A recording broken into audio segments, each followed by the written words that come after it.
Have you seen the new Mortal Kombat movie? It came out yesterday, and boy, do we have a lot to talk about. Let's get right into it. As a lot of you may know, I am a huge fan of the Mortal Kombat series, so watching the movie yesterday brought a lot of memories back from when I was a kid. I used to love these video games, and I've played every single game up until Mortal Kombat 10. I know 9, 10, and 11 are absolutely gorgeous, but it was finally time that we got a good adaptation of this franchise because the 1995 movie was good, but the Annihilation absolutely sucked. So it was good to get a breath of fresh air. Here is how the movie breakdown is gonna happen. We're gonna cover the setup of the movie, the story, the characters, the highlights, and the disappointments, and then we're gonna look at this franchise moving forward. First up, the setup. For those of you that don't know, Warner Brothers released the first 7 minutes of the movie beforehand to try to hype us up for the movie. The first 7 minutes of this film are absolutely perfect. We basically cover the story, the origin story for Hanzo Hasashi, which for the uninitiated, that is Scorpion. They also use these 7 minutes to cover one of the most historic video game rivalries ever, Sub-Zero and Scorpion.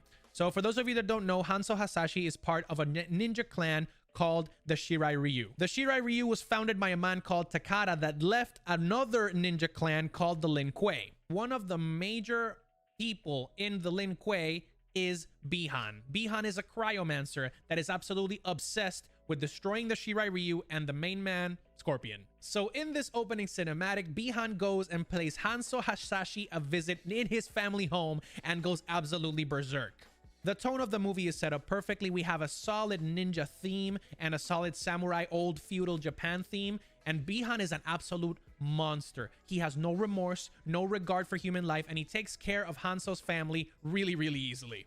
We get an emotional moment from Hanzo realizing that his family is totally lost, and then when the Lin Kuei warriors come with Bihan to try to finish him off, he goes absolutely apeshit.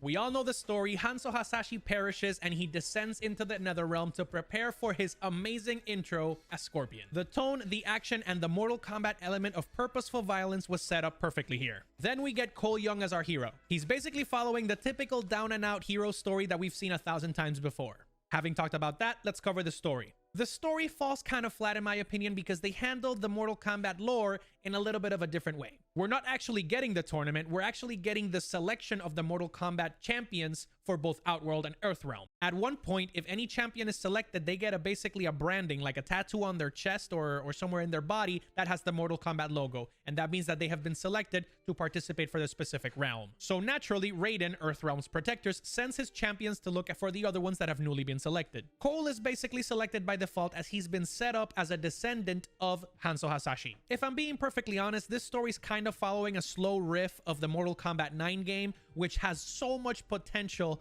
but they kind of fell flat. They tried to give them their powers through finding your own way through an arcana, which is basically fighting until you're basically put into a position of pressure, and then you get your powers to come through.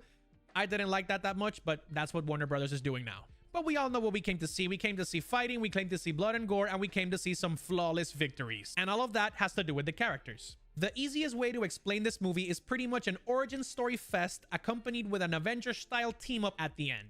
I wasn't a really big fan of how they handled the characters because they made them static, literally bland. The hero of the story, which should be Liu Kang, is handled basically like a burnt stick. However, the casting choices were amazing because the people that were playing these characters absolutely knew their emotions and their motivations really, really well. Having said that, I'm not sure how I really feel about Cole because we have literally hundreds of characters to choose from as protagonists, so adding a new one into the fray was kind of awkward. If there is anything that you want to gain from this movie, it's that the highlight, the absolute banger, is Kano. His humor, his quips, even his references to the games are downright perfect. He is a mastermind. Having said all of that, let's cover the highlights and disappointments. The action was absolutely vicious. It stayed true to the franchise from start to finish. The fatalities were also on point, and they were gory and violent to the best of their abilities. You obviously had some level of cheesy lines and references to the games that are typical with Mortal Kombat lore, but they were super nuanced. At some moments, you could see the jokes kind of falling flat, but every single time that they did it with purpose, it came off great. In my opinion, the highlight of the supporting characters is Kano, Sonya, and Jax. These three handled their roles perfectly. Cole, Liu Kang, and Kung Lao were basically there, which is really disappointing because I just wanted them to get more involved.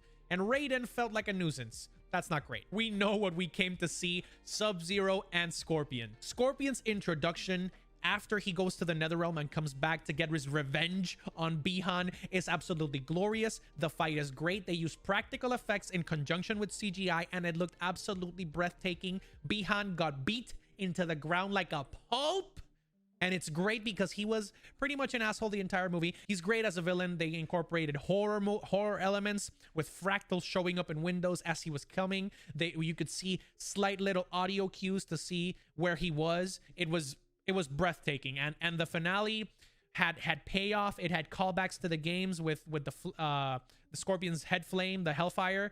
And honestly, Hanzo Hasashi was the core of the movie, even though he's only there for like 15 minutes. Obviously, we gotta cover the disappointments, as with all Mortal Kombat movies. Mileena was done super dirty. She's one of the pivotal characters and a fan favorite, and they literally had her as a bland secondary character. Goro, who is absolutely the champion of Outworld. He won Mortal Kombat 9 times in a row. They were prepping him for world domination. He died in less than 10 minutes. I checked. Raiden felt like a nuisance. That is one of the biggest disappointments. He's the protector of Earthrealm and the core of the Mortal Kombat franchise in terms of story. He's what set up the retcon from Mortal Kombat 9, 10, and 11.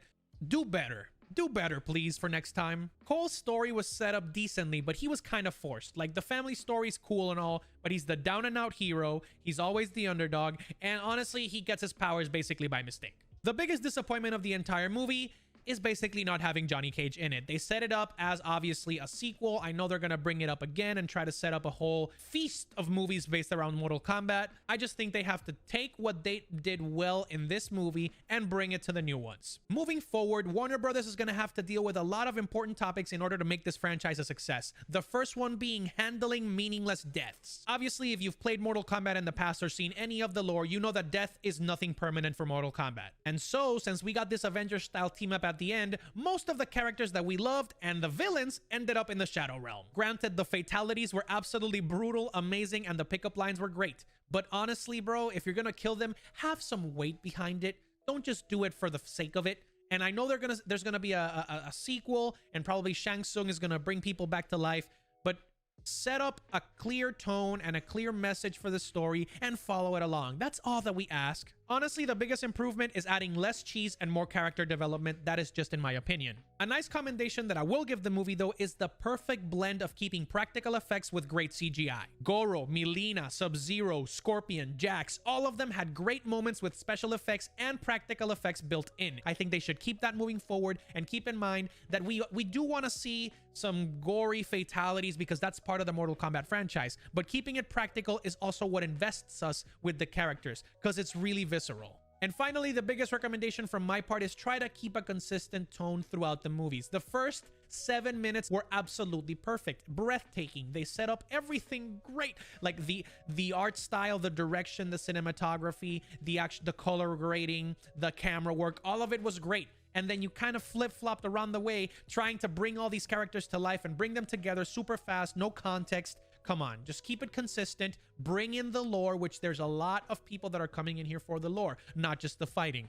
You feel me? Overall, I would say that this movie did a great job bringing Mortal Kombat back to the zeitgeist of pop culture. The main theme was obviously duality, with some characters being super bland and others being absolutely magisterial. My biggest recommendation, bring in more of the lore that we know and love, keep the tone consistent, and keep those amazing CGI effects with the practical effects as a tandem, and that way you'll have a flawless victory. This was a 7 out of 10. See you on the next one.